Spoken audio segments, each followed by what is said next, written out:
Not by Its Cover by Philip K. Dick. Originally published in the June 1968 issue of Famous Science Fiction magazine, and republished in one more magazine, the July 1981 issue of Urania. It appeared in one anthology, The Wizards of Odd, in 1997, and in multiple collections of the author's stories, including The Golden Man in 1980, The Little Black Box in 1987, and Volume 4 of The Collected Stories in 2023. Read by Darrell T. Smith II for my channel Quasar Spectra. Not by Its Cover. The elderly, cross-tempered president of Obelisk Books said irritably, "I don't want to see it, Miss Handy. The item is already in print. If there's an error in the text, we can't do anything about it now." "But, Mr. Masters," Miss Handy said, "it's such an important error, sir. If he's right, Mr. Brandis claims that the entire chapter—" "I read his letter. I also talked to him on the vidphone. I know what he claims." Masters walked to the window of his office, gazed moodily out at the arid, crater-marred surface of Mars, which he had witnessed so many decades. 5,000 copies printed and bound, he thought, and of that, half in gold-stamped Martian wub fur, the most elegant, expensive material we could locate. We were already losing money on the edition, and now this. On his desk lay a copy of the book, Lucretius's De Rerum Natura, in the lofty, noble John Dryden translation.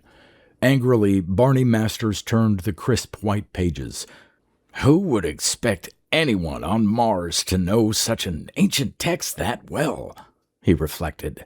And the man waiting in the outer office consisted of only once out of 8 who had written or called Obelisk Books about a disputed passage. Disputed? There was no contest. The 8 local Latin scholars were right. It was simply a question of getting them to depart quietly, to forget they had ever read through the Obelisk edition and found the finagled-up passage in question. Touching the button of his desk intercom, Masters said to his receptionist, "Okay, send him." Otherwise, the man would never leave. His type would stay parked outside. Scholars were generally like that. They seemed to have infinite patience. The door opened, and a tall, gray-haired man wearing old-fashioned Terra-style glasses loomed, briefcase in hand. "Thank you, Mr. Masters," he said, entering. "Let me explain, sir, why my organization considers an error such as this so important." He seated himself by the desk, unzipped his briefcase briskly. "We're after a colony planet. All our values, mores, artifacts, and customs come to us from Terra. Wodafag considers your printing of this book—" "Wodafag?" Masters interrupted. He had never heard of it, but even so he groaned. Obviously one of the many vigilant crank outfits who scanned everything printed, either emanating locally here on Mars or arriving from Terra. Watchmen over distortion and forged artifacts generally, Brandis explained. "I have with me an authentic, correct Terran edition of De Rerum Natura, the Dryden translation, as is your local edition." His emphasis on local made it sound slimy and second-rate, as if, Masters brooded, Obelisk Books was doing something unsavory in printing books at all. "Let us consider the inauthentic interpolations. You are urged to study first my copy." He laid a battered, elderly, Terran-printed book open on Masters' desk, in which it appears correctly. "And then, sir, a copy of your own edition, the same passage."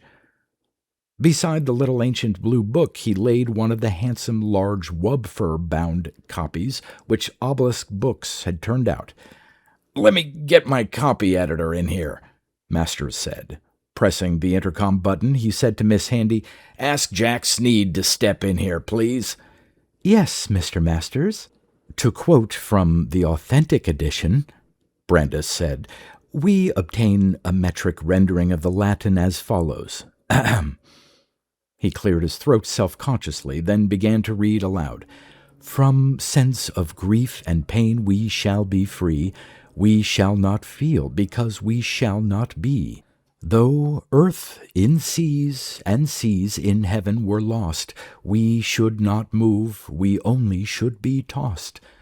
"I know the passage," Masters said sharply, feeling needled. The man was lecturing him as if he were a child. "This quatrain," Brandis said, "is absent from your edition, and the following spurious quatrain, of God knows what origin, appears in its place. Allow me." Taking the sumptuous wub-fur-bound obelisk copy, he thumbed through, found the place, then read, "From sense of grief and pain we shall be free, which earth-bound man can neither qualify nor see. Once dead, we fathom seas cast up from this. Our stint on earth doth herald an unstopping bliss." Glaring at Masters, Brandis closed the wub-fur-bound copy noisily. "What is most annoying," Brandis said, "is that this quatrain preaches a message diametric to that of the entire book. Where did it come from? Somebody had to write it. Dryden didn't write it. Lucretius didn't." He eyed Masters as if he thought Masters personally had done it. The office door opened, and the firm's copy editor, Jack Sneed, entered. "He's right," he said resignedly to his employer, "and it's only one alteration in the text out of 30 or so. I've been plowing through the whole thing since the letters started arriving, and now I'm starting in on other recent catalog items in our fall list." He added, grunting, "I've found alterations in several of them, too." Masters said, "You were the last editor to proofread the copy before it went to the typesetters. Were these errors in it then?" "Absolutely not," Sneed said. "And I proofread the galleys personally. The changes weren't in the galleys either. The changes don't appear until the final bound copies come into existence, if that makes any sense. Or, more specifically, the ones bound in gold and wub fur. The regular bound-in boards copies, they're okay." Masters blinked. "But they're all the same edition. They ran through the presses together. In fact, we didn't originally plan an exclusive, higher-priced binding. It was only at the last minute that we talked it over, and the business office suggested half the edition be offered in wub fur." "I think," Jack Sneed said, "we're going to have to do some close scrutiny work on the subject of Martian wub fur." An hour later, aging, tottering Masters, accompanied by copy editor Jack Sneed, sat facing Luther Saperstein, business agent for the pelt procuring firm of Flawless Incorporated. From them, Obelisk Books had obtained the wub fur with which their books had been bound. "First of all," Masters said in a brisk, professional tone, "what is wub fur?" "Basically," Saperstein said, "in the sense in which you're asking the question, it is fur from the Martian wub. I know this doesn't tell you much, gentlemen, but at least it's a reference point, a postulate on which we can all agree, where we can start and build something more imposing. To be more helpful, let me fill you in on the nature of the wub itself. The fur is prized because, among other reasons, it is rare. Wub fur is rare because a wub very seldom dies. By that, I mean it is next to impossible to slay a wub, even a sick or old wub. And even though a wub is killed, the hide lives on. That quality imparts its unique value to home decoration, or, as in your case, in the binding of lifetime, treasured books meant to endure." Masters sighed, dully gazed out the window as Saperstein droned on. Beside him, his copy editor made brief cryptic notes, a dark expression on his youthful, energetic face. What we supplied you, Saperstein said, when you came to us, and remember, you came to us, we didn't seek you out, consisted of the most select, perfect hides in our giant inventory. These living hides shine with a unique luster all their own. Nothing else, either on Mars or back home on Terra, resembles them. If torn or scratched, the hide repairs itself. It grows, over the months, a more and more lush pile, so that the covers of your volumes become progressively luxurious, and hence highly sought after. 10 years from now, the deep pile quality of these wub fur-bound books.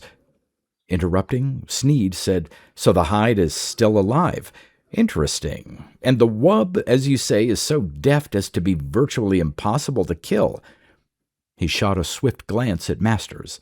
"Every single one of the 30-odd alterations made in the texts in our books deals with immortality. The Lucretius revision is typical. The original text teaches that man is temporary, that even if he survives after death, it doesn't matter because he won't have any memory of his existence here. In place of that, the spurious new passage comes out and flatly talks about a future of life predicated on this one, as you say, at complete variance with Lucretius's entire philosophy. You realize what we're seeing, don't you? The damn wub's philosophy superimposed on that of the various authors. That's it, beginning and end." He broke off, resumed his note-scratching, silently. "How can a hide," Masters demanded, "even a perpetually living one, exert influence on the contents of a book? A text already printed, pages cut, folios glued and sewed. It's against reason. Even if the binding, the damn hide, is really alive, and I can hardly believe that."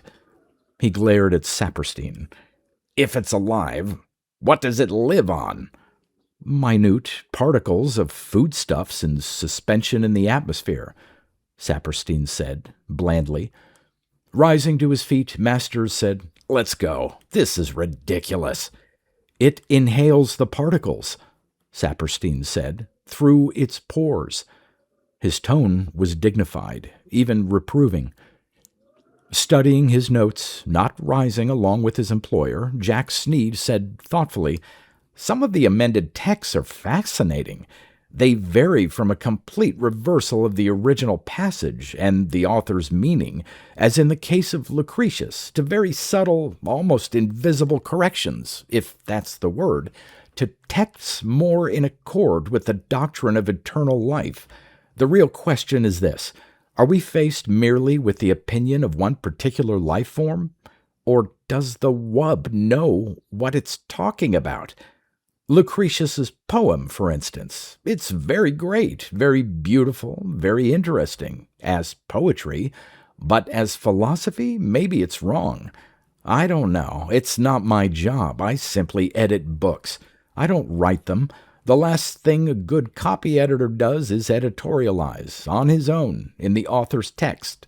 But that is what the wub, or anyhow the post-wub pelt, is doing."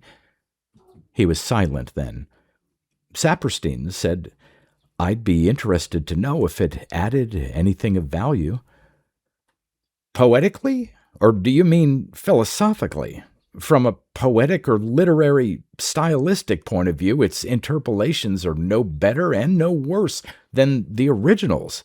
It manages to blend in with the author well enough so that if you don't know the text already, you'd never notice." He added broodingly, "You'd never know it was a pelt talking.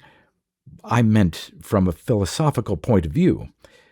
"Well, it's always the same message, monotonously ground out. There is no death. We go to sleep, we wake up, to a better life. What it did to De Rerum Natura. That's typical. If you've read that, you've read them all." "It would be an interesting experiment," Masters said thoughtfully, "to bind a copy of the Bible in wub fur." "I had that done," Sneed said. "And, of course, I couldn't take time to read it all, but I did glance over Paul's letters to the Corinthians. It made only one change. The passage that begins, "Behold, I tell you a mystery," it set all of that in caps, and it repeated the lines, "Death, where is thy sting? Grave, where is thy victory?" 10 times straight, 10 whole times, all in caps. Obviously, the wub agreed. That's its own philosophy, or rather theology. He said then, weighing each word, "This basically is a theological dispute between the reading public and the hide of a Martian animal that looks like a fusion between a hog and a cow. Strange." Again he returned to his notes. After a solemn pause, Masters said, "You think the wub has inside information, or don't you? As you said, this may not be just the opinion of one particular animal that's been successful in avoiding death. It may be the truth." "What occurs to me," Sneed said, "is this. The wub hasn't merely learned to avoid death. It's actually done what it preaches. By getting killed, skinned, and its hide, still alive, made into book covers, it has conquered death. It lives on in what it appears to regard as a better life. We're not just dealing with an opinionated local life form. We're dealing with an organism that has already done what we're still in doubt about. Sure, it knows. It's a living confirmation of its own doctrine. The facts speak for themselves. I tend to believe it." "Maybe continual life for it," Masters disagreed, "but that doesn't mean necessarily for the rest of us. The wub, as Mr. Saperstein points out, is unique. The hide of no other life form either on Mars or on Luna or Terra lives on, imbibing life from microscopic particles in suspension in the atmosphere just because it can do it." "Too bad we can't communicate with a wub hide," Saperstein said. "We've tried, here at Flawless, ever since we first noticed the fact of its post-mortem survival, but we never found a way." "But we at Obelisk," Sneed pointed out, "have. As a matter of fact, I've already tried an experiment. I had a one-sentence text printed up, a single line reading, 'The wub, unlike every other living creature, is immortal.' I then had it bound in wub fur. Then I read it again. It had been changed. Here." He passed a slim book, handsomely appointed, to Masters. "Read it as it is now." Masters read aloud, "The wub, like every other living creature, is immortal." Returning the copy to Sneed, he said, "Well, all it did was drop out the un. That's not much of a change, 2 letters." "But from the standpoint of meaning," Sneed said, "it constitutes a bombshell. We're getting feedback from beyond the grave, so to speak. I mean, let's fact it. Wub fur is technically dead because the wub that grew it is dead. This is awfully damn close to providing an indisputable verification of the survival of sentient life after death." "Of course, there is one thing," Saperstein said hesitantly. "I hate to bring it up. I don't know what bearing it has on all this.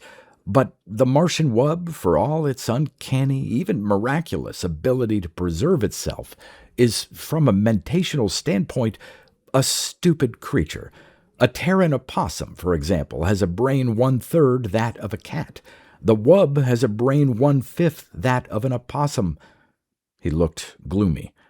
"Well," Sneed said, "the Bible says, 'The last shall be the first.'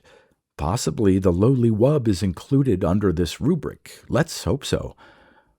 Glancing at him, Masters said, "You want eternal life?" "Certainly," Sneed said. "Everybody does." "Not I," Masters said with decisiveness. "I have enough troubles now. The last thing I want is to live on as the binding of a book, or in any fashion whatsoever." But inside he had begun silently to muse. Differently. Very differently, in fact. "It sounds like something a wub would like," Saperstein agreed. "Being the binding of a book, just lying there, Supine, on a shelf, year after year inhaling minute particles from the air, and presumably meditating or whatever wubs do after they're dead. They think theology, Sneed said. They preach. To his boss, he said, I assume we won't be binding any more books in wub fur. Not for trade purposes, Masters agreed. Not to sell, but... He could not rid himself of the conviction that some use lay here.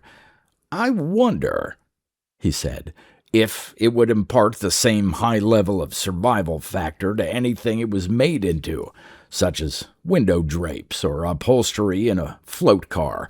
Maybe it would eliminate death on the commute paths, or helmet liners for combat troops and for baseball players. The possibilities to him seemed enormous, but vague. He would have to think this out, give it a good deal of time.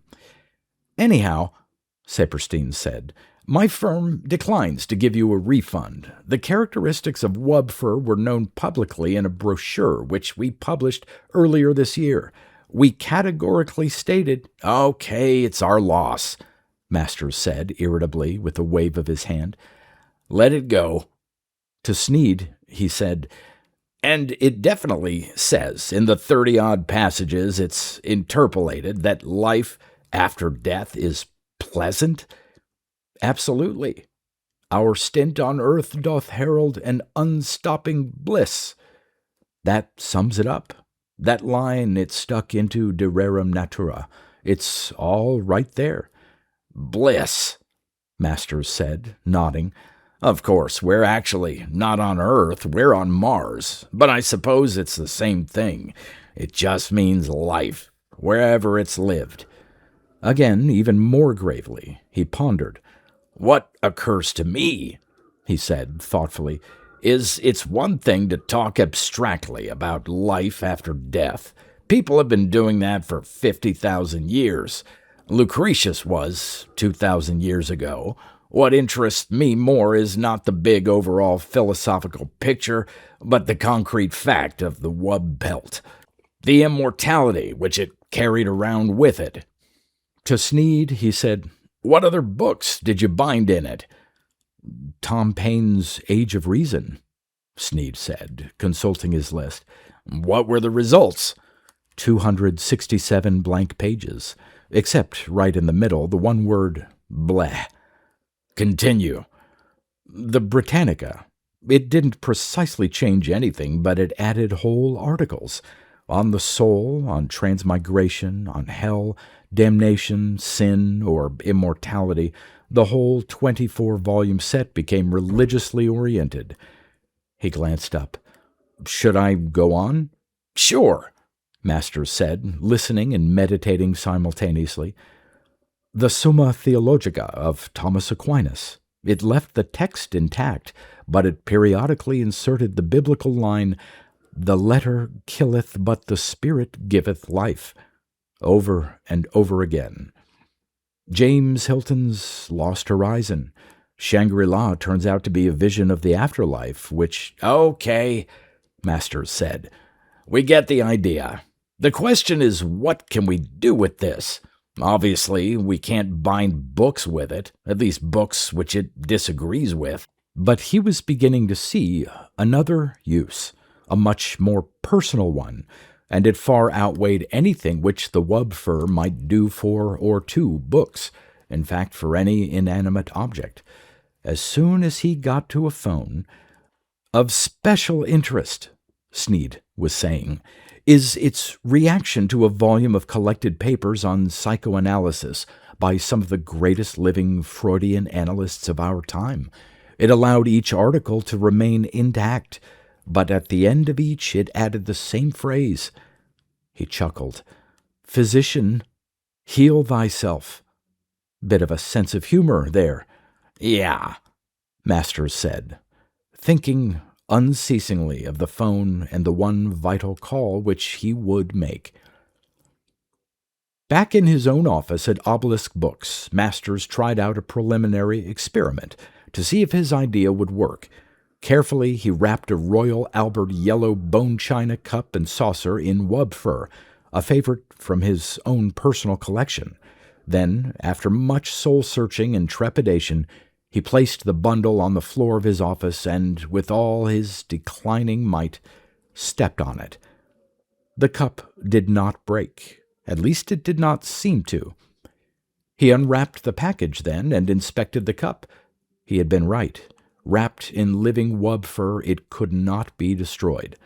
Satisfied, he seated himself at his desk, pondered one last time. The wrapper of wub fur had made a temporary, fragile object imperishable, so the wub's doctrine of external survival had worked itself out in practice, exactly as he had expected. He picked up the phone, dialed his lawyer's number. "This is about my will," he said to his lawyer when he had him on the other end of the line. "You know, the latest one I made out a few months ago. I have an additional clause to insert." "Yes, Mr. Masters," his lawyer said briskly. "Shoot." "A small item," Masters purred, "has to do with my coffin. I want it mandatory on my heirs. My coffin is to be lined throughout, top, bottom, and sides, with wub fur. From Flawless Incorporated. I want to go to my maker clothed, so to speak, in wub fur. Makes a better impression that way." He laughed nonchalantly, but his tone was deadly serious, and his attorney caught it. "If that's what you want," the attorney said. "And I suggest you do the same," Masters said. "Why?" Masters said, "Consult the complete home medical reference library we're going to issue next month, and make certain you get a copy that's bound in wub fur. It'll be different from the others." He thought then about his wub fur-lined coffin once again, far underground, with him inside it, with the living wub fur growing. It would be interesting to see the version of himself which a choice wub fur binding produced, especially after several centuries.